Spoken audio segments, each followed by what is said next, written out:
Hello students, last class में जो है हम बोर्स एटॉमिक मॉडल के पोस्टुलेट को डिस्कस कर रहे थे और कंप्लीट 6 पोस्टुलेट हमने समझ लिए थे लास्ट लेक्चर में। आज हम जो टॉपिक लेने जा रहे हैं दैट इज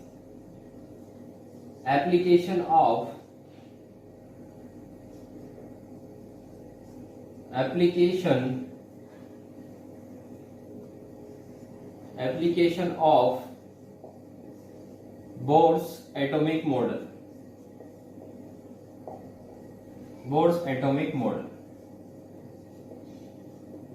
पहली एप्लीकेशन इसमें हम डिस्कस कर रहे हैं रेडियस ऑफ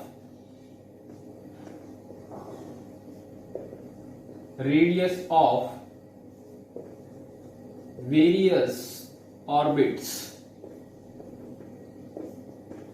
ठीक, अलग अलग ऑर्बिट की अलग अलग रेडियस होगी, उसको हम कैलकुलेट करने का एक फॉर्मूला डिराइव करने जा रहे हैं यहां पर। अब अगर मैं बात करूं थर्ड या सेकंड पोस्टुलेट की, तो mvr हम कितना लिखते हैं, angular momentum mvr is equal to लिखते हैं हम कितना, nh अपॉन 2 पाई। ठीक, इसको नाम दे देता हूं मैं equation 1।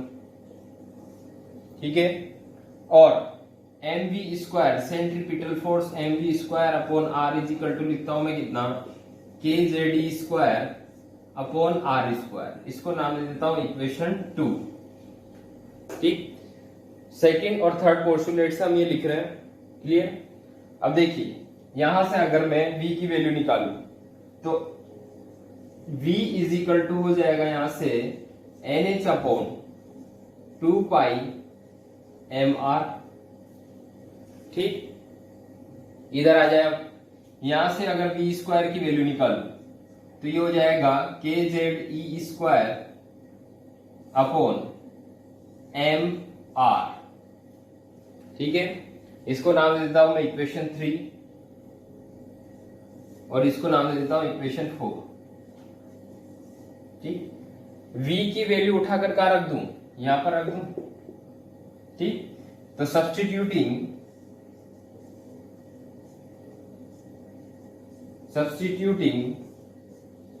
The value of v from the equation third in equation 4। ठीक, इक्वेशन थर्ड से v की वैल्यू उठाकर रख रहा हूं मैं कहां पर, यहां पर। तो क्या हो जाएगा,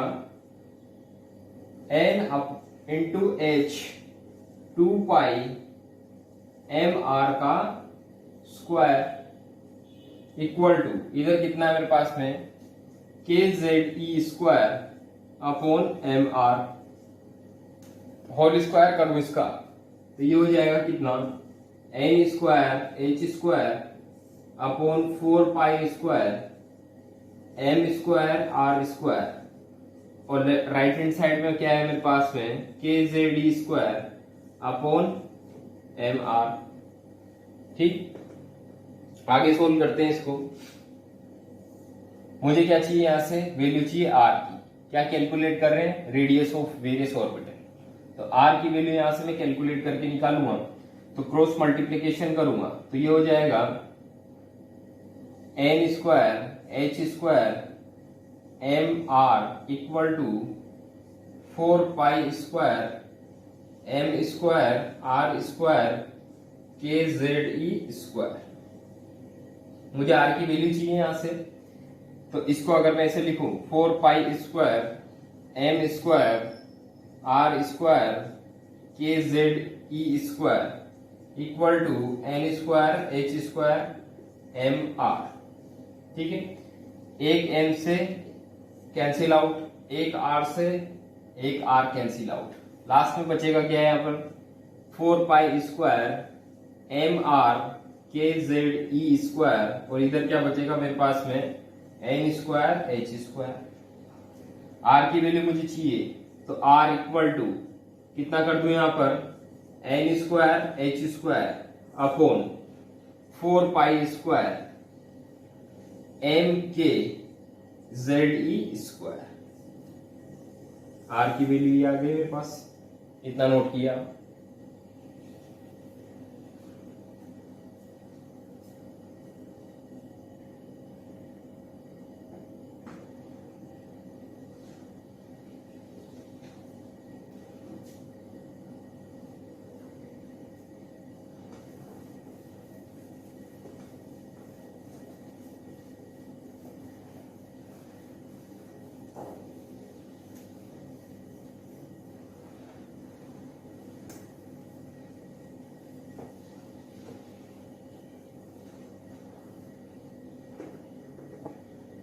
आर हमने कैलकुलेट किया, कितना आया, N square H square 4 pi square M K Z square. ठीक, के की वैल्यू होती है यहां पर K equal to 9 into 10⁻⁹ newton metre square पर कूलम स्क्वायर। ठीक, पाई की वैल्यू में पता है कितनी होती है, 3.141। एम यहां पर क्या है, मास ऑफ इलेक्ट्रॉन। के की वैल्यू मैंने लिखा दी। जेड क्या है, नंबर ऑफ एटम्स यानी number of atomic number. Electron का चार्ज। एच क्या है, प्लांक कांस्टेंट। एन मेरे क्या है, नंबर ऑफ ऑर्बिट या शेल्स। ठीक, तो अगर मैं यहां पर सब्स्टिट्यूटिंग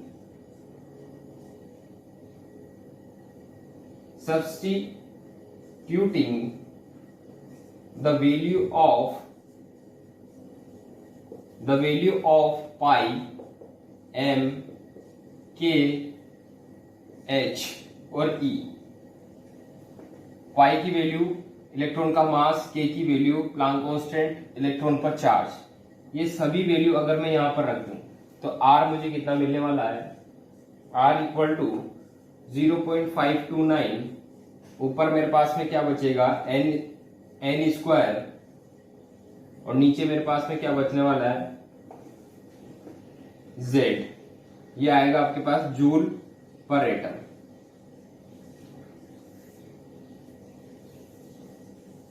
ठीक, अच्छा यहां पर 10 की पावर -8 भी आएगा।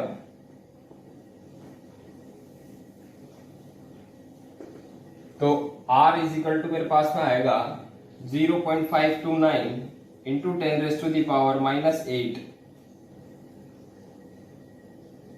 और यहां बचेगा मेरे पास में ऊपर क्या, एन स्क्वायर, नीचे जेड, जूल पर एटम। ठीक, अब 1 एंगस्ट्रॉम जो है वो होता है मेरा कितने के बराबर, 10⁻⁻8 सेंटीमीटर के बराबर। ये रख दूं मैं यहां पर, ये आएगा सेंटीमीटर में, सॉरी। ठीक, तो 1 एंगस्ट्रॉम होता है मेरा कितना, 10⁻⁻8 सेंटीमीटर। तो अगर मैं इसकी वैल्यू रख दूं तो आर एन इक्वल टू कितना हो जाएगा, 0.529 एन स्क्वायर अपॉन जेड, और ये वैल्यू किसमें चेंज हो गई, एंगस्ट्रॉम।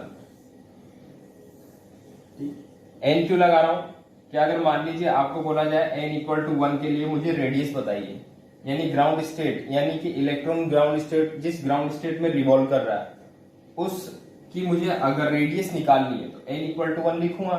तो एन यहां रखूंगा, जिस एटम के लिए बात की जा रही है, जैसे फॉर द एग्जांपल हाइड्रोजन के लिए बात की जाए तो जेड कितना रखूंगा, 1। तो एन अगर मैं 1 रखूं, जेड 1 रखूं, तो यहां पर आर क्या हो जाएगा, R1। क्लियर, इस चीज को ऐसे समझिए कि 1 एंगस्ट्रॉम इक्वल टू यहां था आपका 10 की पावर -8। ठीक, मान लीजिए मैं बात कर रहा हूं किसके लिए, फॉर हाइड्रोजन एटम के लिए। हाइड्रोजन एटम के लिए बात कर रहे हैं तो जेड मेरा कितना हो गया, 1। अब आपसे पूछा है कि सेकंड ऑर्बिट की रेडियस बताइए, सेकंड ऑर्बिट की रेडियस।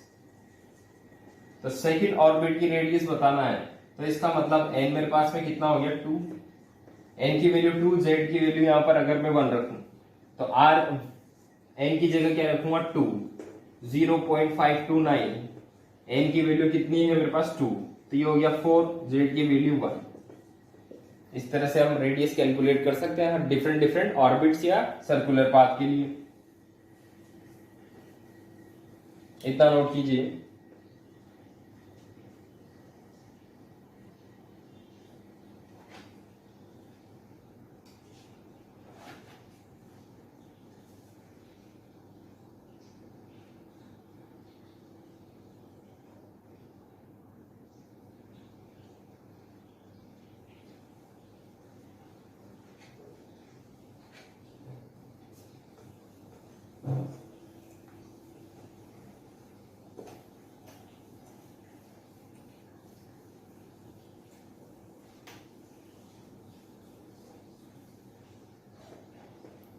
और दूसरी एप्लीकेशन है इसकी कि velocity velocity of an electron, ठीक।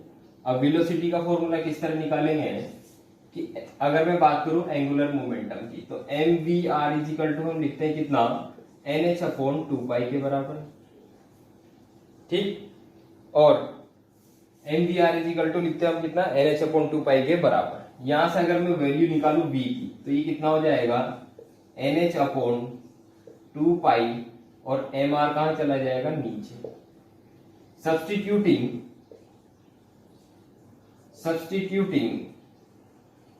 द वैल्यू ऑफ आर की वैल्यू मैं यहां पर रखूंगा। आर की वैल्यू कितनी होती है, N square H square upon 4 pi square M K Z E square, ये वैल्यू मैं यहां रख दूं आर।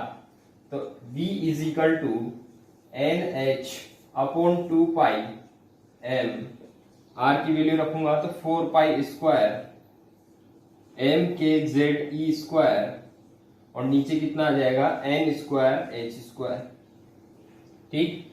और सोल्व करें इसको, तो एम से मेरा एन कैंसिल आउट हो गया है, 4 गया 2 से 2 टाइम्स, पाई स्क्वायर से 1 पाई चला गया, एनएच से मेरा एनएच कैंसिल आउट हो गया, तो वी मेरे पास कितना आने वाला है, 2 पाई, ऊपर बचेगा मेरे पास में 2 पाई के जेड ई स्क्वायर, और नीचे बचेगा मेरे पास में क्या, एनएच, ठीक। सब्स्टिट्यूटिंग द वैल्यू ऑफ पाई के और ई और एच की वैल्यू में यहां पर रख दूं। पाई की वैल्यू 3.141, के की वैल्यू 9 इंटू 10 की पावर 9, इलेक्ट्रॉन 1.602 इंटू 10 की power minus 19 coulomb, Planck constant 6.602 into 10 raise to the power minus 34। ये सब वैल्यू अगर मैं यहां रख दूं, तो V मेरे पास में आएगा 2.188 into 10 raise to the power 6, और यहां पर बचेगा क्या मेरे पास में, Z, और नीचे बचेगा N, मीटर पर सेकेंड, ठीक। तो ये वेलोसिटी निकाल ली हमने।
और तीसरी एप्लीकेशन ले रहे हम कि energy of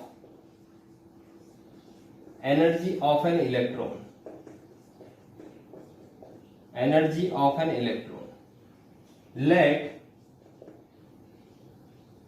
let the energy of an electron E, electron की एनर्जी हमने मान ली कितनी, E, and it is the sum of potential energy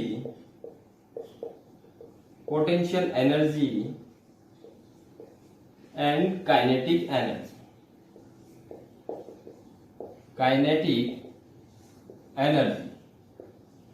ठीक। इलेक्ट्रॉन की एनर्जी को हमने मान लिया है कितना, E, और it is the sum of potential energy and kinetic energy. इसको नाम दे देता हूं मैं इक्वेशन 1। यानी इलेक्ट्रॉन की जो एनर्जी है वो पोटेंशियल एनर्जी और काइनेटिक एनर्जी के सम के बराबर होगी, ठीक। अब मैं बात करूं सबसे पहले इलेक्ट्रॉन की काइनेटिक एनर्जी के बारे में।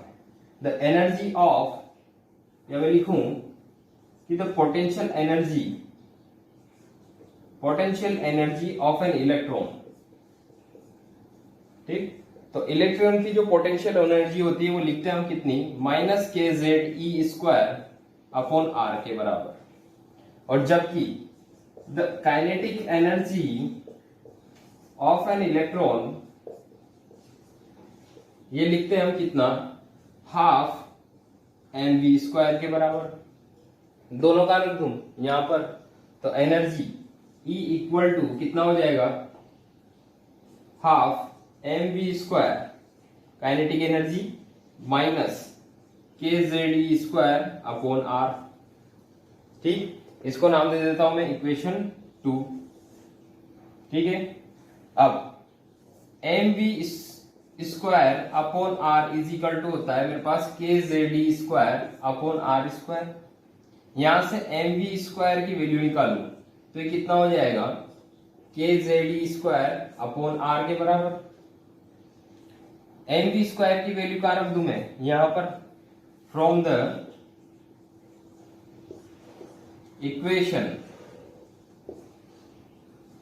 2 mv² की वैल्यू में यहां रख दूं तो energy E equal to ½ kZe² और नीचे क्या रह जाएगा r। इधर कितना है, ½ -kZe² अपॉन r।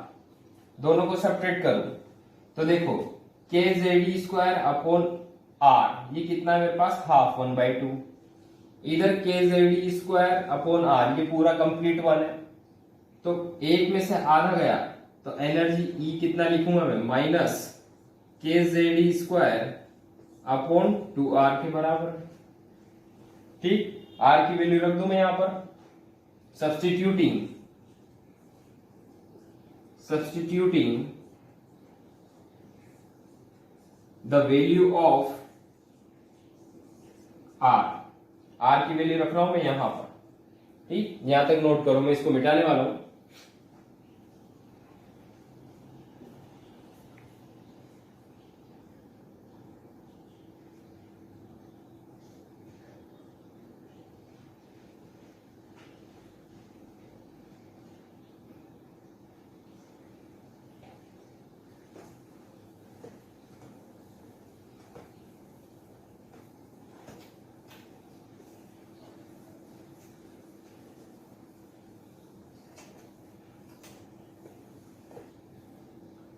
तो इलेक्ट्रॉन की एनर्जी E इक्वल टू मेरे पास में कितनी आ गई है, -kZe² अपॉन 2r के बराबर।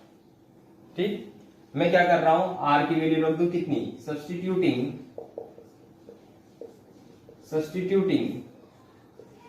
द वैल्यू ऑफ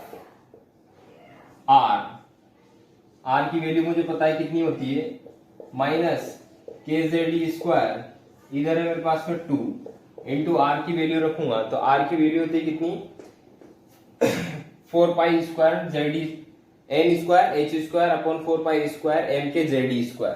तो ऊपर कितना आएगा मेरे पास में, 4π² mkZe² और नीचे कितना आएगा, n² के बराबर। सोल्व करो इसको तो 2 से मेरा ये 2 टाइम्स कैंसिल आउट हो जाएगा और कोई चीज यहां पर कैंसिल हो नहीं रही है, तो E इक्वल टू माइनस, ऊपर क्या रहेगा, 2π² और ये हो जाएगा मेरे पास में m k² Z²e⁴, नीचे बचेगा मेरे पास में क्या, n²h²। ये क्या आ गई मेरे पास में एनर्जी, किसकी, इलेक्ट्रॉन की। अब इसमें अगर मैं सब्स्टिट्यूटिंग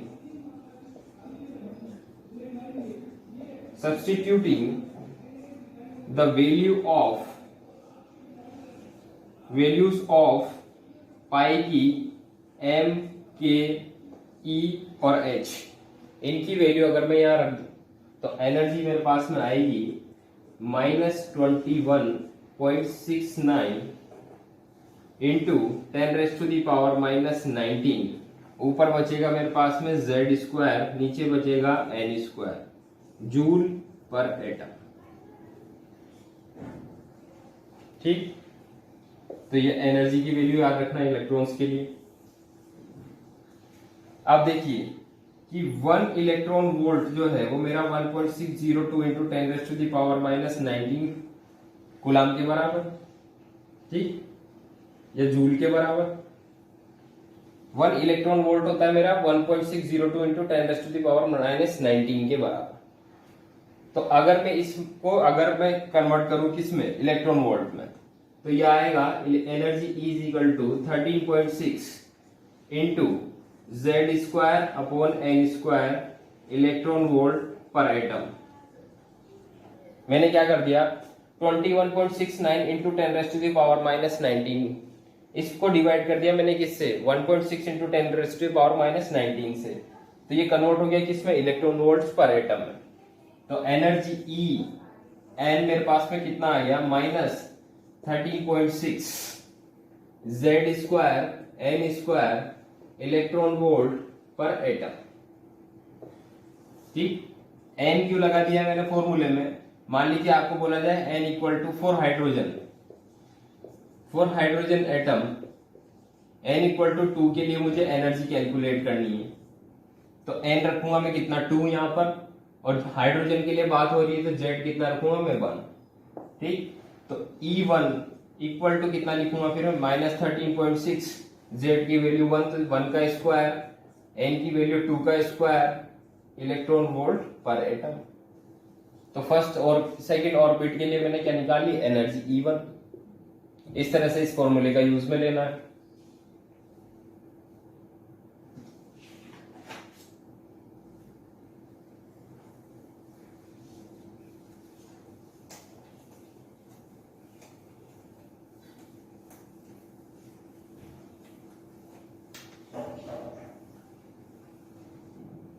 तो मेरे पास जो फॉर्मूला आया एनर्जी कैलकुलेट करने का, that is En equal to -13.6 Z square N square electron volt पर atom.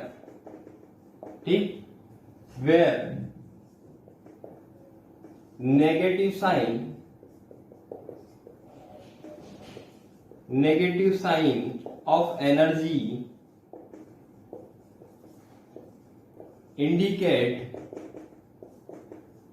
that there are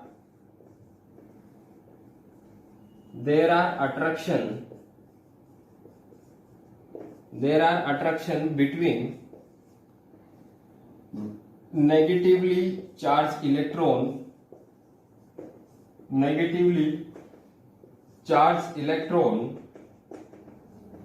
and positively charged nucleus. ठीक, एंड दूसरा पॉइंट हम ये लिख सकते हैं कि above the formula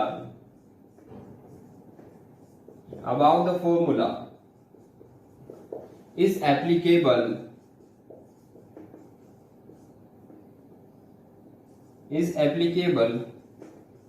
for hydrogen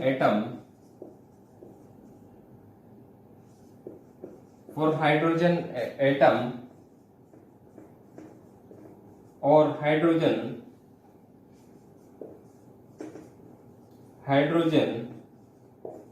like atom,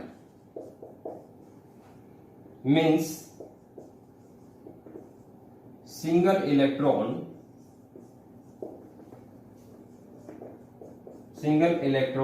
species। ठीक, तो ये फॉर्मूला जो है हाइड्रोजन या हाइड्रोजन लाइक एटम्स के लिए एप्लीकेबल होता है। यहाँ पे नेगेटिव साइन इस चीज को इंडिकेट कर रहा है कि इलेक्ट्रॉन्स और न्यूक्लियस के बीच में क्या हो रहा है, अट्रैक्शन हो रहा है। तो ये तीन चीजें कैलकुलेट करी हमने बोर के एप्लीकेशन में। पहला निकाला हमने रेडियस, दूसरी चीज निकाली वेलोसिटी, और तीसरी चीज कैलकुलेट करी क्या हमने, एनर्जी। ये किसके लिए कैलकुलेट करी हमने, फॉर ऑर्बिट। ठीक, ऑर्बिट की रेडियस, ऑर्बिट में जो इलेक्ट्रॉन रिवॉल्व कर रहा है उसकी वेलोसिटी, ऑर्बिट में जो इलेक्ट्रॉन रिवॉल्व कर रहा है उसकी एनर्जी। ये तीनों चीज हमने यहाँ कैलकुलेट कर ली। नेक्स्ट देखेंगे हम एनर्जी डायग्राम। अब एनर्जी डायग्राम किस तरह से बनता है उस चीज को समझते हैं।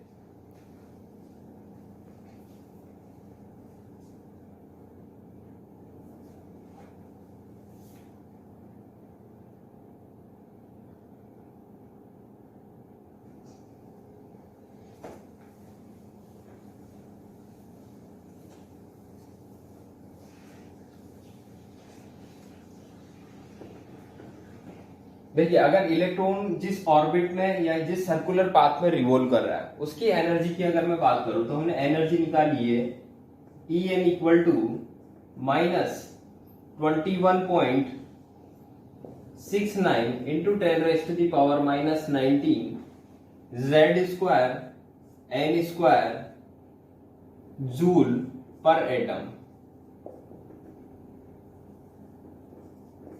ठीक, या फिर मैं लिख सकता हूं कि E N is equal to -13.6 into Z square N square electron volt पर एटम। ठीक, मोस्टली हम इस वाली वैल्यू को ज्यादा यूज में लेंगे। ठीक, अब अगर मान लीजिए मैं हाइड्रोजन के लिए एनर्जी लिखूं, energy E N for hydrogen atom,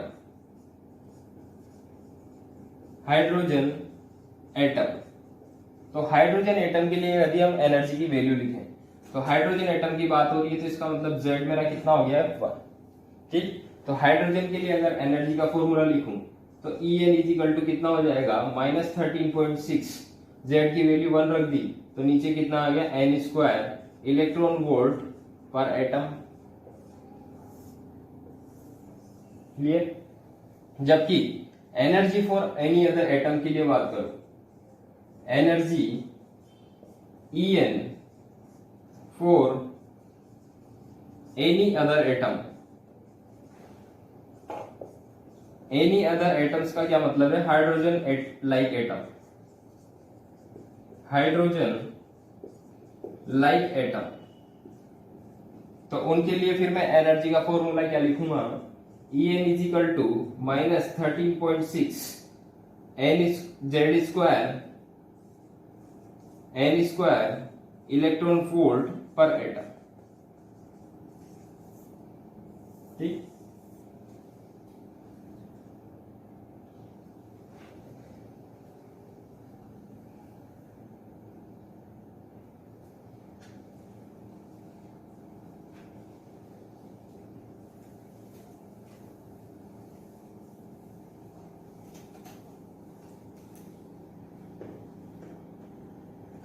अब देखिए E N equal to -13.6 Z square तो हमने यूज में ले लिया है upon N square electron volt. ये एनर्जी मैंने किसके लिए लिखी है, इलेक्ट्रॉन वोल्ट पर एटम फॉर हाइड्रोजन एटम के लिए। ठीक, अब अगर मैं n इक्वल टू 1 कर दूं तो n इक्वल टू 1 करते ही E1 मेरे पास में कितना आने वाला है -13.6 इलेक्ट्रॉन वोल्ट पर एटम। n इक्वल टू 2 रख दूंगा तो n इक्वल टू 2 रखते ही E2 इक्वल टू मेरे पास में कितना आ जाएगा -3.4 इलेक्ट्रॉन वोल्ट पर एटम। ठीक, n इक्वल टू 3 रखने के पर E3 मेरे पास में कितना आ जाएगा 1.57 इलेक्ट्रॉन वोल्ट पर एटम। ठीक, या 5 आएगा और n इक्वल टू 4 रख दूं तो E4 मेरे पास में कितना आने वाला है -0.85 इलेक्ट्रॉन वोल्ट पर एटम। और n इक्वल टू 5 रख दूं तो E5 मेरे पास में कितना आ जाएगा -0.54 इलेक्ट्रॉन वोल्ट पर एटम। कहां पे रख रहे हैं ये वैल्यू, यहां पर। हाइड्रोजन के लिए एनर्जी जो हमने निकाली E N is equal to -13.6 upon N square electron volt पर atom for hydrogen. For hydrogen atom का मतलब Z इक्वल टू कितना हो गया 1। अब n की वैल्यू मैंने रखी 1 रखी, तो E1 मेरे पास में कितना आ गया, -13.6 इलेक्ट्रॉन वोल्ट पर एटम। n की वैल्यू 2, 3, 4, 5 तक रख कर मैंने क्या करी, हाइड्रोजन एटम के लिए एनर्जी कैलकुलेट कर ली, जो कि इस प्रकार से। अब हाइड्रोजन एटम के लिए नेक्स्ट क्लास में जो है हाइड्रोजन एटम के लिए हम एनर्जी लेवल का डायग्राम डिस्कस करेंगे। For hydrogen atom energy level diagram, ठीक। अच्छा, एक चीज और हम यहां से समझ लेते हैं कि हमने हाइड्रोजन के लिए एटम के लिए N1, N2, N3, N4, N5 पर एनर्जी कैलकुलेट कर ली। इसका मतलब हाइड्रोजन एटम के लिए फर्स्ट ऑर्बिट में एनर्जी इतनी होगी, सेकंड ऑर्बिट में इतनी एनर्जी होगी, थर्ड ऑर्बिट में इतनी होगी, फोर्थ ऑर्बिट में इतनी होगी, 5 में इतनी। अब मैं आप अगर इन सब में आपसे पूछूं कि एनर्जी सबसे कम कहां पर है, फर्स्ट ऑर्बिट में, देख सकते हो -13.6। और जिस ऑर्बिट में एनर्जी सबसे कम होगी, मिनिमम ऑर्बिट एनर्जी होगी जिस ऑर्बिट में, वहां पे इलेक्ट्रॉन की स्टेबिलिटी क्या होगी, उतनी ही ज्यादा होगी। तो यहाँ पे नीचे नोट लिख लेना कि 4 n equal to 1 E1 equal to -13.6 electron volt पर atom, which is minimum energy means maximum stability of electron for n equal to 1। यानी सबसे ज्यादा इलेक्ट्रॉन कहां पर स्टेबल रहने वाला है, n इक्वल टू 1, यानी फर्स्ट ऑर्बिट में, यानी कि ग्राउंड स्टेट। क्लियर।